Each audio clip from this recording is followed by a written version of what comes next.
O Sapios foi fundado em 1989 por mim e pelo Ivan Cabral. E a gente tinha uma proposta bastante radical no primeiro espetáculo que a gente fez, adulto, que era baseado na obra do Marquês de Sade. Naquele momento, o teatro brasileiro não tinha nenhum espetáculo do gênero, né? Assim, era um espetáculo filosófico, mas também altamente pornográfico. E a gente não conseguia se apresentar em nenhum espaço. Tentávamos os teatros, não conseguíamos.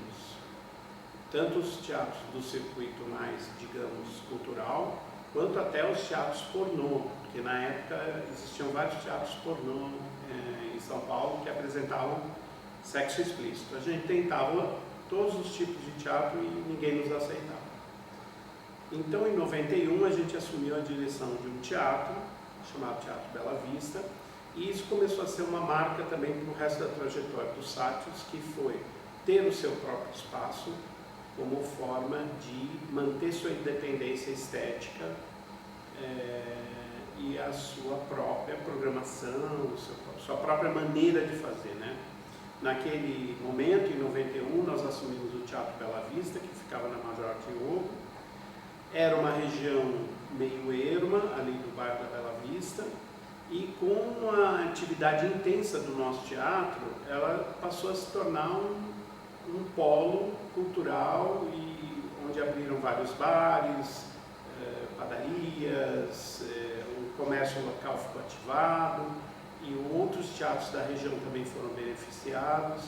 Então, ali naquele momento, a gente já percebeu o impacto que o teatro podia ter, o teatro físico, né, o espaço teatral, podia ter no entorno.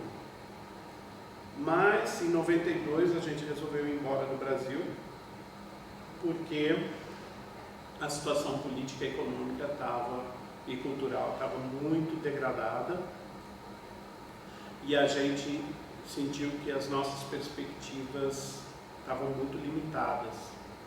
Então a gente foi embora, mas já com essa percepção do espaço teatral como um espaço que pode afetar o entorno e como pode ser um polo de transformação social e urbanístico. Fomos para Portugal. Em Portugal também a gente fez uma temporada em um teatro que ficava na periferia de Lisboa, no bairro de Xadregas, que tinha sido uma escola, uma igreja barroca, e que foi transformada num lindo teatro. E lá também fizemos muitas temporadas e também percebemos o impacto que o teatro podia ter, né? E aí, quando resolvemos voltar para São Paulo, que era o nosso sonho, sempre foi nosso ideal voltar para trabalhar em São Paulo, a gente começou a procurar um local para ser a nossa sede. Inicialmente a gente pensava numa região central, uma região que tivesse acesso a vários pontos da cidade, né? Que através do sistema de transporte público e mesmo através das vias urbanas fosse acessível para moradores da região norte, leste, oeste, sul. Então, o nosso ideal era Bela Vista, inicialmente. Procuramos ali também no Lago do Aroche, que na época era uma região degradada, começo da Rua Augusta. Chegamos a ver coisas também na Vila Mariana e tal, mas a gente se identificava principalmente com a região central. Isso era um ponto importante para nós, que fosse um local de fácil acesso, né? E chegamos a ver alguns locais interessantes. A gente tinha uma pequena verba que a gente tinha economizado dos anos que a gente tinha trabalhado em Curitiba também, que a gente ficou um tempo em Curitiba. E finalmente a gente encontrou um pequeno espaço na Praça Roosevelt, que é esse aqui. uma sala pequena, de 6 metros por 12, que não tinha piso, não tinha instalação elétrica nenhuma, que ficava no fundo de um prédio abandonado e um corredor que na frente tinha uma pequena área que poderia ser transformado num bar.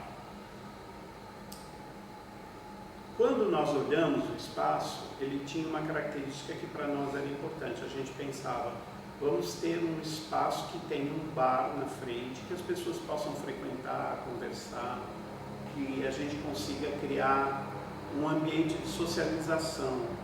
Isso era um dos pontos para nós. Era esse espaço de troca que a gente pudesse criar para as pessoas estarem socializando, né? A sala em si, ela era muito pequena, né? E esse sempre foi um desafio, até hoje é um desafio para nós, o tamanho da nossa sala. Ela é muito pequena e a gente, já naquele momento, a gente percebia que ela era pequena para um espaço teatral, né? Mas, diante de todas as opções que a gente tinha naquele momento, e isso era começo dos anos 2000, a gente achou que a sala da Praça Roosevelt seria o lugar ideal, por vários aspectos. Primeiro, por causa desse espaço na frente, que poderia ser um bar.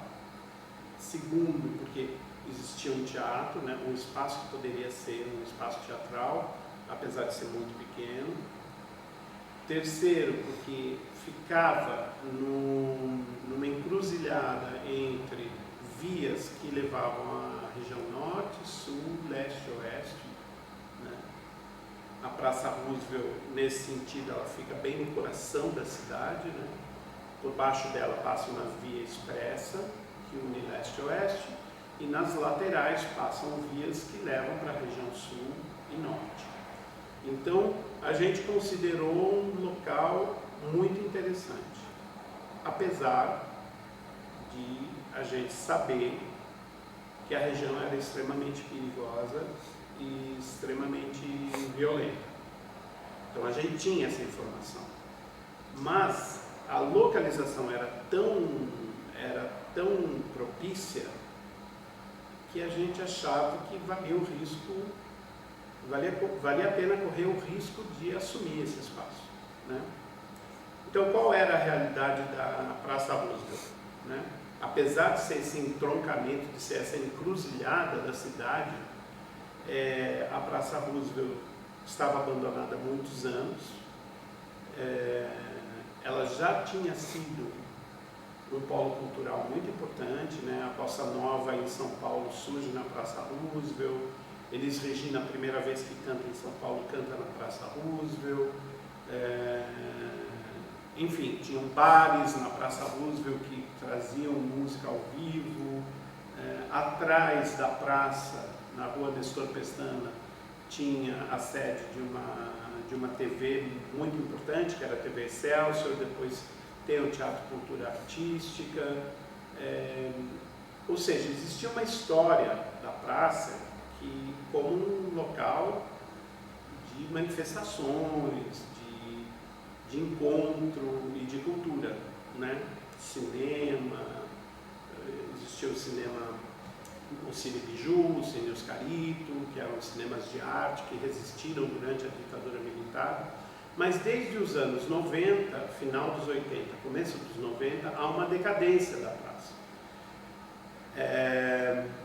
O centro da praça tinha sido reformado no período do regime militar e tinha 2 níveis. Tinha uma plataforma de concreto gigantesca e embaixo dessa plataforma de concreto havia um supermercado que depois foi fechado e se tornou um ponto de drogas, tráfico, criminalidade, prostituição, e a região começou a ficar muito decadente, né? E aí surge a prostituição das travestis. Então muitos prédios da praça começam a ser hospedeiros como local de encontro de prostituição de travestis, de nichês, também o tráfico de drogas. Então muitos carros passavam de noite aqui para comprar drogas dos traficantes, e vários assassinatos, né? Onde hoje é o Espaço dos Parlavapatões, tinha sido uma padaria na qual havia acontecido uma chacina nos anos 90 e que 3 pessoas tinham morrido nessa chacina, por exemplo, né? E daí a padaria foi fechada e só foi reaberta em 2005, 2006 com os Parlavapatões.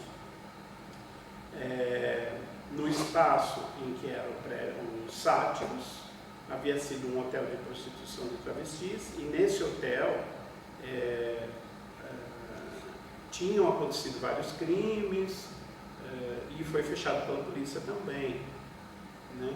Então o prédio em si estava abandonado, o proprietário estava alugando a parte do teatro para nós, mas o prédio em si havia sido abandonado.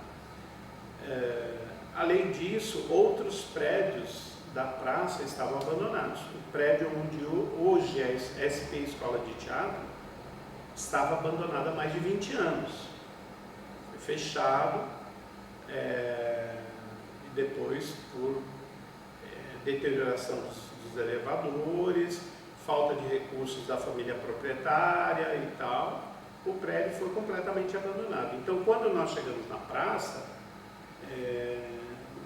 a realidade da praça era isso. Existia uma infraestrutura social que poderia ser recuperada, mas a degradação era absoluta, né? Mas isso não nos impediu, assim, acho que a gente acreditava muito que nós poderíamos reverter essa dificuldade toda pela proximidade que a gente tinha das vias principais, pelo nosso trabalho, pela força do teatro. Enfim, a gente acreditava que seria possível refazer toda essa malha social em torno da praça, né? E nós, naquela época, nos demos 5 anos para tentar reconstruir o nosso trabalho na cidade de São Paulo, já que a gente tinha ficado longe de São Paulo durante 8 anos, né? Nós fomos embora em 92, a gente voltou só em dezembro de 2000.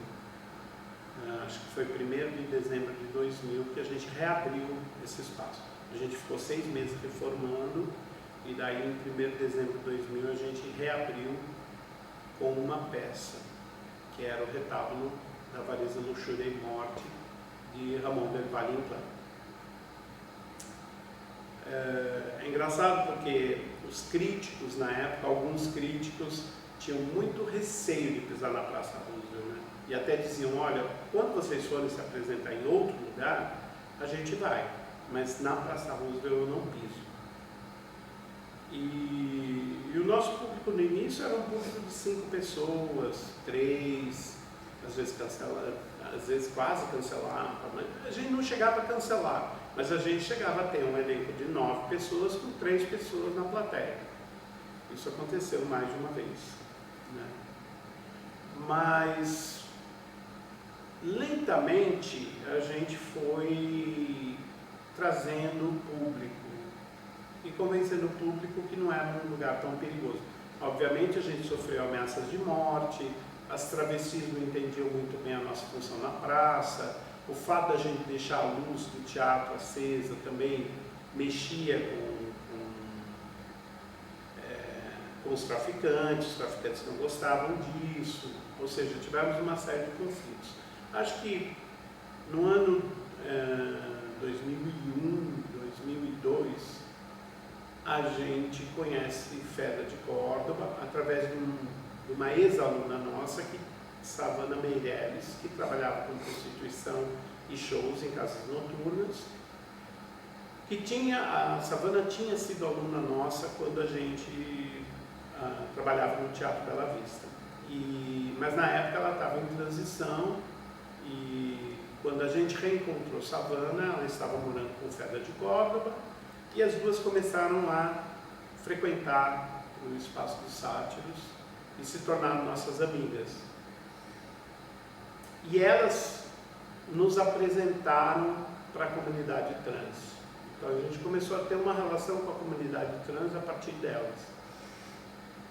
E eu acho que esse é um elemento muito importante, porque começamos a ser aceitos pela comunidade trans da praça, pelas travestis, pelas prostitutas, pelos mixês. E a relação com os traficantes foi um pouco mais difícil, mas também a gente conseguiu criar pontes com os traficantes, né? O Ivan tinha um ditado na época que eu acho muito relevante, que ele diz: tudo que as pessoas precisam é serem reconhecidas como pessoas. Então eu sempre pergunto qual é o seu nome e quero saber um pouco da vida das pessoas.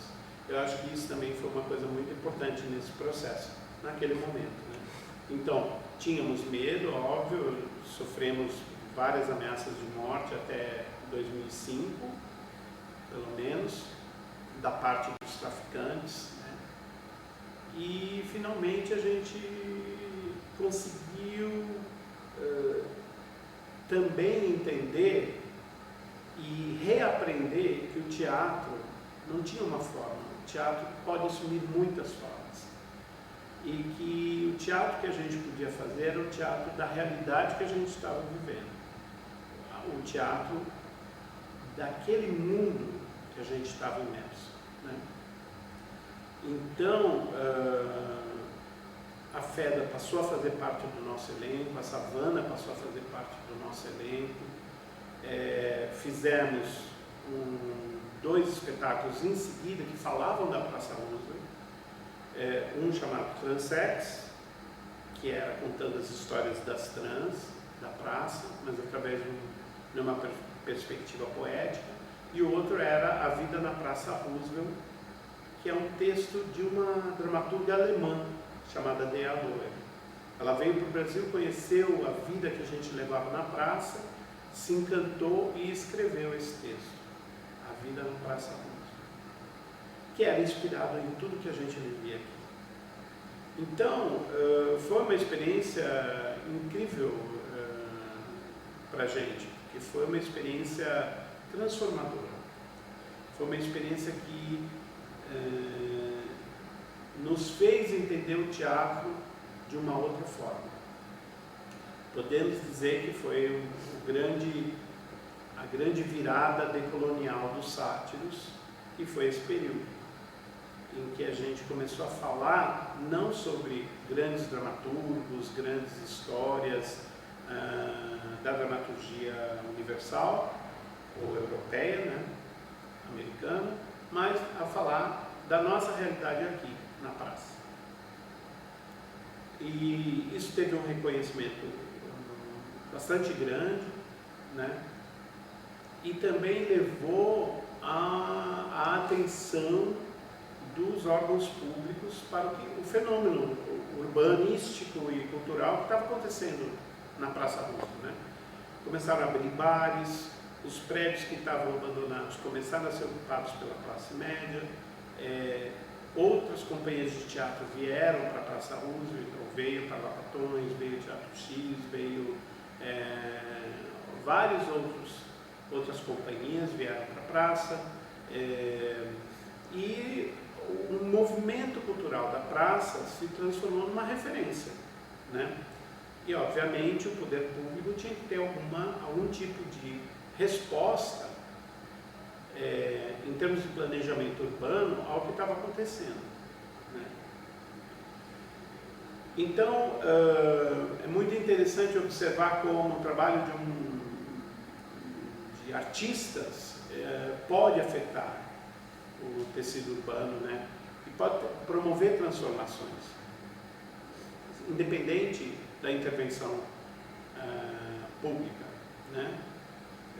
Ou seja, o poder público, ele obviamente, ele tem uma responsabilidade muito grande sobre a questão urbanística, mas muitas vezes ele ignora a potência que a arte e a cultura podem trazer, né? Hoje se fala muito em economia criativa, como uma referência de um dos papéis que a arte pode exercer e a cultura, mas na verdade essa articulação ainda é muito tímida.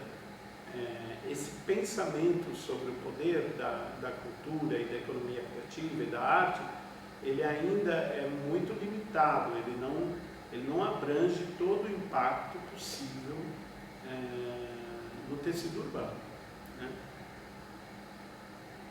A valorização dos imóveis na praça, de uma certa forma, quase nos expulsou da praça, né? Os aluguéis aumentaram muito, então aquilo que para nós era um valor acessível na época que a gente alugou o espaço, hoje é completamente inviável, assim. A gente tem que se virar muito para conseguir pagar os aluguéis e as contas todas para poder continuar trabalhando na praça, né? Bom, acho que essa relação com a praça também ela vai se transformar, porque o que vai acontecer? A partir de 2007, 2008, nós vamos ter novos desafios, porque novos moradores vêm para a região, né? A especulação imobiliária aumenta muito, e aí as travestis que moravam em prédios que estavam abandonados, de repente são expulsas, porque os prédios são reformados e uma nova categoria de classe social começa a viver na praça, né? Com outras demandas e com outras perspectivas. E aí a relação dos sátiros com a Praça Roosevelt continua sendo de confronto. Então, chegamos a receber ameaças de morte de moradores de classe média, porque fazíamos barulho, porque atrapalhávamos o sono dos moradores, porque punhamos mesas na calçada, porque as pessoas ficavam conversando na calçada. Então, as ameaças que a gente sofria dos traficantes e das travestis acabaram se transformando em ameaças da classe média, que veio morar na região. O que é uma ironia profunda, porque elas só vieram morar na região porque a região ficou mais segura por causa dos teatros, e eles começaram a querer barrar os teatros, né? Nós chegamos a ser fechados por órgãos públicos, os parlapatões também. Tivemos perseguição, sofremos perseguição aí durante alguns anos, né? E enquanto acontecia isso, por outro lado, o poder público começou a prestar atenção naquilo que acontecia na região e nos convidou a fazer parte de um projeto que viria a ser a SP Escola de Teatro, que é a maior escola de teatro da América Latina, que foi ocupar o prédio ao lado dos sátiros, e um prédio inteiro ao lado dos sátiros, além disso um prédio no Brás, uma escola muito grande e que se transformou numa referência nacional e internacional em termos de pedagogia teatral. E aí nós também tomamos parte nesse processo, né? Nós fomos idealizadores e fundadores, junto com outros coletivos aqui da região, com outros artistas daqui da região central, né? Inclusive os parlapatões aqui da Praça Roosevelt. E isso trouxe também uma nova camada para a praça, que é essa relação com o poder público, né? Então, como uma companhia de teatro se relaciona com o espaço público e depois como o poder público se relaciona com essa companhia de teatro e se relaciona com essa região e como isso transforma o fazer teatral, o fazer cultural, na medida em que isso se amplia, né? A SP Escola de Teatro tem alunos de todas as partes do Brasil, né? E estrangeiros também. Então, a praça começa a irradiar cultura para o país inteiro, de uma certa forma. Uma forma de fazer teatro que é típica dos grupos de teatro de São Paulo, que é um trabalho coletivo, colaborativo, em processo, isso começa a se transformar em uma referência de fazer teatral em muitos outros níveis, para muitas outras camadas de produção, né? Isso se torna uma referência. Então essa relação entre teatro, o grupo Sátiros, a Praça Roosevelt, o poder público e toda a revolução que acontece nessa região, né, ela se torna muito forte. Vale também dizer que no mesmo período em que a SP Escola de Teatro foi fundada, teve a reforma da praça. Então aquela plataforma onde tudo se encontrava degenerado e era dominada pela criminalidade e tudo, ela foi totalmente destruída. Foi uma reforma que custou milhões de reais, né? E a praça se transformou num espaço aberto que atraiu outras tribos urbanas, atraiu os skatistas, os rappers, o pessoal do hip hop, o pessoal do circo, os ciclistas. Então, a praça passou também a praça física em si passou também por uma transformação radical e, obviamente, tudo isso está interligado, né? Então, o teatro acabou contaminando esse processo urbanístico também da revolução física do espaço da Praça Roosevelt, né? E que foi atraindo outras tribos e foi atraindo outro tipo de frequência, outro tipo também, outra imaginação social em volta da praça, né? Então a praça passou a ter referências,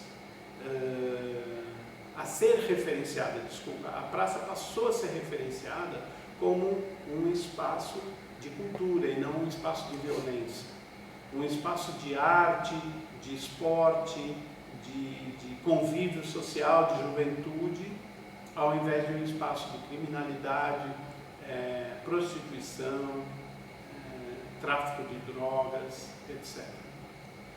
Corrupção policial, né? Essa mudança não é perfeita, obviamente.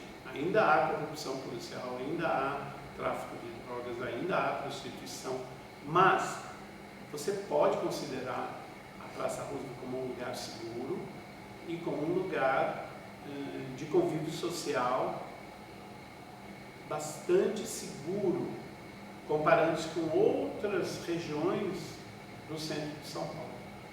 A 50, 100 metros da Praça Roosevelt, existe uma outra dinâmica muito mais perigosa, muito mais arriscada do que aquilo que acontece na praça, né? Desde o primeiro ano em que nós chegamos na praça, também nós começamos a organizar um festival que a gente já tinha feito na época do Teatro Bela Vista, que foi a Satirianas. O que é a Satirianas, né? Qual era a ideia original?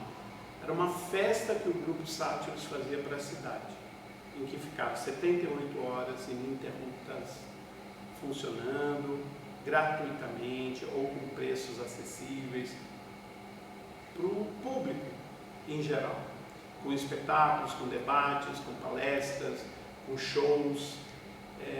Essa ideia, que veio de 91, quando a gente fez a primeira Satirianas, ela é retomada em 2001 e desde então, anualmente, a gente faz as Satirianas, que chega a reunir 40 mil espectadores em 400 espetáculos durante 4 dias no começo da primavera.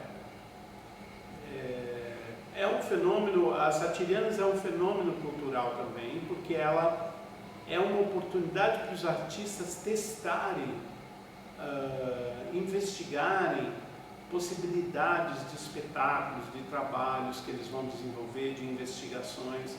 É um espaço muito livre e muito abrangente que oferece muitas oportunidades para o público em geral. Começou de forma pequena, mas depois se espalhou por outros teatros inclusive fora do Brasil, já teve versões online com espetáculos internacionais. Agora ele tem um formato híbrido, né, desde a pandemia, então a gente tem espetáculos online, espetáculos presenciais, mas a potência das Satirianas é